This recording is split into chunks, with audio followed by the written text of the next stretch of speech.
अब हामी chart प्याटर्नको continuation प्याटर्नमा जाउँ। कन्टिन्युएसन प्याटर्न भनेको कुनै पनि प्याटर्न डेभलप भइसकेपछि त्यो प्याटर्न चाहिँ चार्टमा कन्टिन्यू रूपमा चाहिँ जस्तै बुलिस प्याटर्न छ भने, जस्तो बुलिस प्याटर्न फर्म भएको छ बिचमा चाहिँ कन्टिन्युएसन प्याटर्न चाहिँ फर्म भयो भने त्यसले के गर्छ भन्दाखेरि बजार अझै पनि बुलिस ट्रेन्डमै छ भनेको जनाउँछ भने, यदि बजार चाहिँ बेरिस ट्रेन्डमा छ भने बिचमा कन्टिन्युएसन कुनै पनि कन्टिन्युएसन चाहिँ प्याटर्न फर्मेसन भइसकेपछि बजार फेरि के हुन्छ भन्दाखेरि अझै पनि बेरिस प्याटर्न चाहिँ अझै पनि जारी रहन्छ, मतलब अझै पनि बजार चाहिँ कन्टिन्यू रूपमा चाहिँ बेरिस ट्रेन्डमा नै जान्छ भन्ने हुन्छ। अब हामी कन्टिन्युएसन प्याटर्नहरू चाहिँ अध्ययन गरौँ। अब कन्टिन्युएसन प्याटर्नमा ट्राइङ्गल्स प्याटर्न पनि छ, त्यसपछि फ्ल्याग एन्ड पेनान्ट भन्छ, rising wedge and falling wedge, त्यसपछि कफ विथ ह्यान्डल। अब हामी यिनीहरूको चाहिँ अब triangle, flag and pennant, rising wedge, falling wedge र कफ विथ ह्यान्डलको हामी डिटेल्समा चाहिँ एकुन्ट बिस्तारै अब एक एक गरेर चाहिँ हामी अध्ययन गर्छौँ। कन्टिन्युएसन प्याटर्नमा ट्राइङ्गलमा पनि एसेन्डिङ ट्राइङ्गल, डिसेन्डिङ ट्राइङ्गल र सिमेट्रिकल ट्राइङ्गल छ। यो 3 किसिमको ट्राइङ्गलहरू छ। अब हामी चाहिँ एसेन्डिङ ट्राइङ्गलमा जाउँ। एसेन्डिङ ट्राइङ्गल भनेको बजार चाहिँ बढिरहेको बजार हुन्छ। जब बजार चाहिँ बुलिस ट्रेन्डमा छ, बजार चाहिँ ट्रेन्ड चाहिँ माथि छ भने यसै गरी ट्रेन्ड फेरि यहाँ एउटा टप बनाउँदै फेरि फल ब्याक हुँदै फेरि यहाँ टप बनाउँदै फेरि फल ब्याक हुँदै यसरी चाहिँ गएर यहाँबाट ब्रेकआउट भएर माथि गयो भने यो बुलिस ट्रेन्डलाई चाहिँ के हुन्छ भन्दाखेरि अझै पनि कन्टिन्युएसन चाहिँ दिन्छ र बजार अझै पनि माथि जान्छ। यसको मतलब ट्राइङ्गल भन्ने बित्तिकै अब के हुनु पऱ्यो भन्दाखेरि एक अर्कामा यिनीहरू चाहिँ के हुन्छ भन्दा यो ट्राइङ्गल चाहिँ फर्म भइसकेपछि यिनीहरूको सेप चाहिँ के हुनु पऱ्यो भन्दाखेरि कन्ट्र्याक्ट हुँदै जानु पऱ्यो, न कि एक्सपान्डिङ भएर अझै टाढिँदै जाने होइन कि जुन चाहिँ उसमा बजार चाहिँ माथि आइरहेको छ भने त्यो लेभल र यिनीहरूको बटम टप र बटमको चाहिँ यिनीहरू के हुन्छ भन्दाखेरि यिनीहरूको चाहिँ सेप चाहिँ ट्राइङ्गल आकारकै हुनुपर्छ। जस्तो यहाँ यो ट्राइङ्गल फर्म भएको छ, ट्राइङ्गल आकारकै छ यो हो, सो त्यही भएर यसको नाम भनेको एसेन्डिङ ट्राइङ्गल हुन्छ। जब चाहिँ यो एसेन्डिङ ट्राइङ्गल चाहिँ चार्टमा हामीले देख्छौँ भने अब बजार के हुन्छ भन्दाखेरि अझै पनि बुलिस मार्केटमा बजार चाहिँ कन्टिन्यू रूपमा माथि नै जाने गर्दछ। जस्तै अब हामीले यहाँ इक्जाम्पलमा एसेन्डिङ ट्राइङ्गलको इक्जाम्पल हामीले यहाँ हेरौँ। अब बजार यो लेभलमा चाहिँ बजार माथि गइरहेको छ, यो बजार चाहिँ बुलिस ट्रेन्डमा छ। त्यसपछि बजार बुलिस ट्रेन्डमा गइसकेपछि यो एउटा माथि टप लागेको अवस्था छ र टप लागेपछि फेरि पनि फल ब्याक भएर तल आयो, बटम फेरि पनि माथि गयो अलिक तल, भन्नु यो यसको बटमभन्दा यो बटम चाहिँ अझै के हुँदै गइरहेछ, अलिक कम हुँदै गइरहेको छ। मतलब यो र यिनीहरू भनेको एक अर्कामा कन्ट्र्याक्ट हुँदै गइरहेको छ। यो टप र यिनीहरू बटमको चाहिँ यसरी हामीले चाहिँ ट्रेन्ड जोडेर हेऱ्यौँ भने यिनीहरू एक ठाउँमा गएर कन्ट्र्याक्ट हुनुपर्ने हुन्छ, एक ठाउँमा गएर जोडिनुपर्ने हुन्छ र त्यसपछि यिनीहरूको सेप भनेको एउटा ट्राइङ्गल आकारको चाहिँ सेप चाहिँ निर्माण भएको हुनुपर्छ। जस्तै यहाँ त्यस्तै फर्मेसन भएको छ, बजार यसरी माथि गएको अवस्था थियो, त्यसपछि फेरि बटम लाग्यो, टप बटम गरेर एउटा सेप निस्किने बेलामा के भन्दाखेरि कन्ट्र्याक्ट हुँदै सेप निस्केको छ।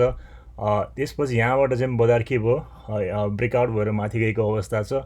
यहाँ ब्रेकआउट हुने बेलामा जहाँ चाहिँ यो ब्रेकआउट हुन्छ त्यो बेलामा भोल्युम चाहिँ जति धेरै भोल्युम चाहिँ हाई भएछ त्यो रूपमा चाहिँ बजार माथि जान्छ र त्यसपछि यसको चाहिँ हामीले टार्गेट चाहिँ कसरी चाहिँ हामीले यहाँ टार्गेट मेन्टेन गर्छौँ भन्दाखेरि जब यो सेप छ भने यो चाहिँ लेभल अगाडिको यो ट्राइङ्गलको यो लेभल र यो लेभल, त्यसपछि यो लेभललाई हामीले के गर्छौँ भन्दाखेरि यो र यो बराबर हुन्छौँ, यानि कि यसको हाइट र यो माथिको टार्गेटको हाइट चाहिँ उही नै हुन जान्छ। त्यसपछि यसलाई हामीले के भन्छौँ भन्दाखेरि एसेन्डिङ ट्राइङ्गल। अब त्यसपछि डिसेन्डिङ ट्राइङ्गलको कुरा गरौँ। डिसेन्डिङ ट्राइङ्गल भनेको डाउन ट्रेन्ड हो। यसले चाहिँ जनाउने भनेको डाउन ट्रेन्ड जनाउँछ डिसेन्डिङ ट्रायङ्गलले। अब जस्तै यो डिसेन्डिङ ट्रायङ्गलले बजार चाहिँ डाउन ट्रेन्डमा थियो, यो बजार के थियो भन्दाखेरि ट्रेन्ड नै डाउन ट्रेन्ड थियो भने डाउन ट्रेन्डमा चाहिँ एउटा यहाँ चाहिँ बटम लागेको छ, फेरि माथि चाहिँ अफ भयो। यसरी जाने बेलामा यिनीहरूको एउटा सेफ त निर्माण भएको छ यहाँ हैन। यो सेफ निर्माण हुने बित्तिकै यो कन्ट्र्याक्ट पनि भयो यहाँ आएर। यो त्यसपछि यहाँबाट चाहिँ यो के भयो भन्दाखेरि डिसेन्डिङ भन्ने बित्तिकै यो चाहिँ एउटा चाहिँ के भने बेयरिस ट्रेन्ड हो यो। जस्तो यहाँ चाहिँ यो डिसेन्डिङ ट्रायङ्गल यो चाहिँ continuation triangle continuation pattern chart pattern हो यो।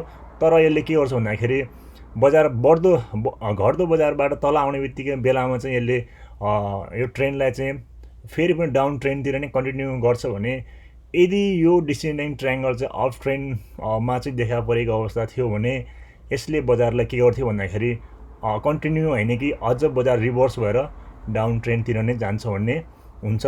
यसलाई हामी डिसेन्डिङ ट्रायङ्गल भन्छौँ।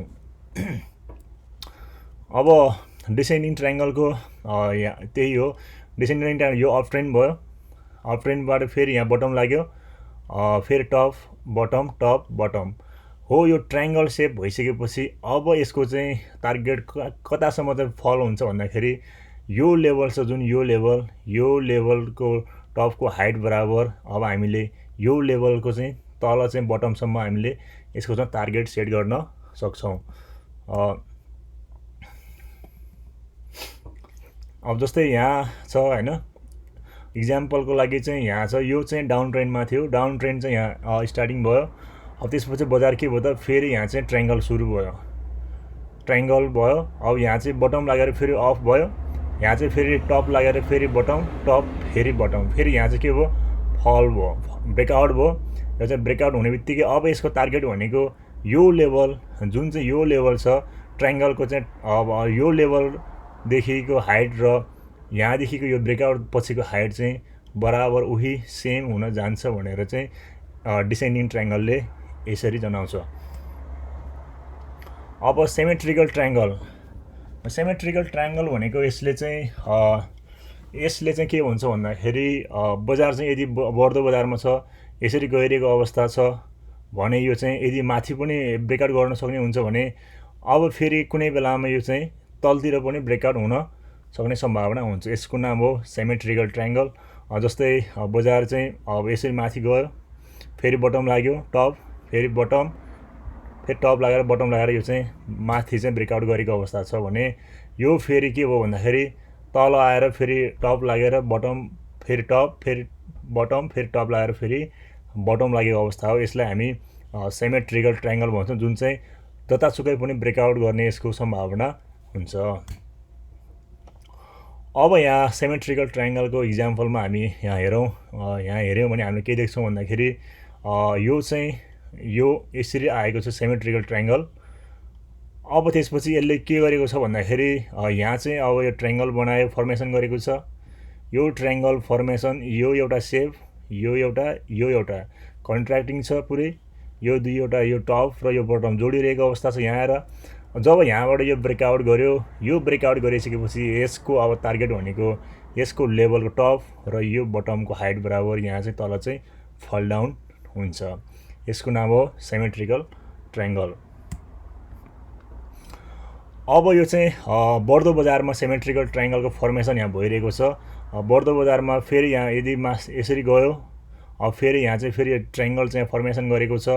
यो ट्रायङ्गल फेरि फर्मेसन गरे, यस्तो बटम लागेर फेरि टप बटम यस्तो हुँदै फेरि यहाँबाट ब्रेकआउट गरेर माथि गएको छ। यदि यो यसरी चाहिँ यो लेभलबाट माथि ब्रेकआउट गरिसकेपछि अब यसको हामी टार्गेट भनेको यो टप र यो बटमको हाइटसँग यसको यो बराबर ऊ चाहिँ हामीले यहाँबाट चाहिँ यसको यसले टार्गेट चाहिँ पिन पोइन्ट गरिरहेको हुन्छ। यो भयो सिमेट्रिकल ट्रायङ्गल। Thank you.